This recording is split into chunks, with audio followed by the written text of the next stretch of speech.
The Rod Shalom, all praise is due to God of Abraham, Isaac, and Jacob, Yahweh. In today's video, I'm going to go over a piece of artifact that can substantiate and further prove that our ancestors, whose Y DNA haplogroup is E1B1A, the Israelites, were in bondage and in captivity in Egypt or ancient Kemet. Because you have a lot of these Kemetic, Pan-African, Egyptology niggas all throughout the years. And we can see them also too on Signetism platform. They've been perpetrating this falsehood by saying that there are no historical documentation and facts that could prove that the Israelites were in bondage or in captivity in ancient Egypt. And they also like to say that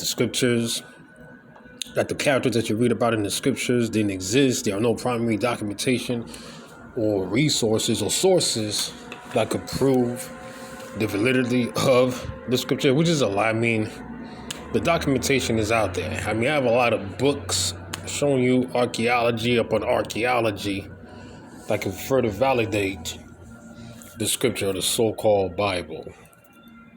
So I'm going to go over the 10 plagues of Egypt. And you can find those 10 plagues in the ipuwer papyrus. Okay, so it says, in the early 19th century, a papyrus dating from the end of the Middle Kingdom was found in Egypt. It was taken to the Leiden Museum in Holland, okay, and interpreted it as by A.H. Gardiner in 1909. The complete papyrus can be found in the Book of Admonitions in Egyptian from a hieratic papyrus in Leiden. The papyrus describes violent upheavals in Egypt, starvation, drought, escape of slaves, with the wealth of the Egyptians and debt throughout the land. The papyrus was written by an Egyptian named ipuwer and appears to be an eyewitness account of the effects of the Exodus plague from the perspective of an average Egyptian. Below are the excerpts from the papyrus together with their parallels in the book of Exodus. So we're going to read you the 10 plagues that happened in Egypt that you can read about in the scripture, but it was also recorded in ancient Egypt. You see, by an Egyptian named ipuwer. So I want to start off with ipuwer papyrus, Leiden 344. It says, plague is throughout the land. Blood is everywhere. The river is blood. Men shrink from tasting, and human beings in thirst after water. That is our water. That is our happiness. What shall we do in respect thereof? All is ruined. The Torah, Exodus chapter 7, verse 20 to verse 24. All the waters of the river return to blood. Verse 21. There was blood throughout all the land of Egypt, and the river stank, and all the Egyptians dug around the river for water to drink, for they cannot drink of the water of the river. Papyrus. ipuwer papyrus, Leiden 34. I'm going to start, I guess it will be chapter 2.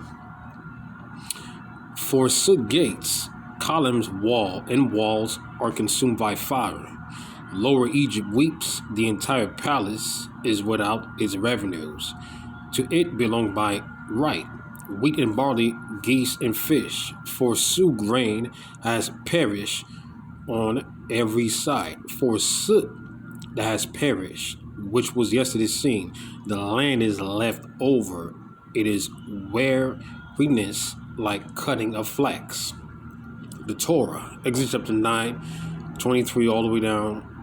Well, there's different chapters. You get the 9 and the 10th chapter. And the fire ran along the ground where was hell, and fire mingled with the hell very grievous. And the hell smote every herb of the field, and broke every tree of the field. And the flax and the barley was smitten, for the barley was in season and flax was ripe, but the wheat and the rye were not smitten, for they were not grown. That will be chapter 10, verse 15. There remained no green things in the trees or in the herbs of the fields throughout all the land of Egypt. You can't make this up. I mean, it's clear evidence of our ancestors being in captivity in the land of Kemet. I mean, look, at the end of the day, it's simply this. These niggas do not subscribe to the scriptures. They don't believe, so they're already condemned. They're going to be put to death when that time comes. And that's good riddance, because the Creator's only dealing with the remnant of his people. Is that simple? Not concerned about the masses of our people. The majority going to die. They're going to drop dead. And the Creator's just going to get rid of him. Now, chapter 5 and chapter 9. And ipuwer papyrus. All animals, their hearts weep, cattle moan. Behold, cattle are left to stray, and there is none to gather them together. Now, the Torah, Exodus, the 9th chapter. The hand of the Lord is upon thy cattle, which is in the field, and there shall be grievous sickness. Gather thy cattle, and all that thou hast in the field. And he that did not fear the word of Yahweh left his servant and cattle in the field. ipuwer papyrus. The land is without light. Exodus chapter 10 in the Torah. And there was a thick darkness in all the land of Egypt. ipuwer papyrus. Forsook the children of princes are dashed against the wall. Forsook the children of princes are cast out in the streets. The prison is ruined. The whole places is brother in the ground everywhere. It is groaning throughout the land, mingled with lamentations. The Torah. And it came to pass that at midnight Yahweh smote all the firstborn in the land of Egypt, from the firstborn of Pharaoh that sat on his throne to the firstborn of the captive that was in the prison. There was not a house, there was not one dead.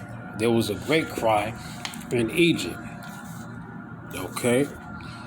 ipuwer papyrus again.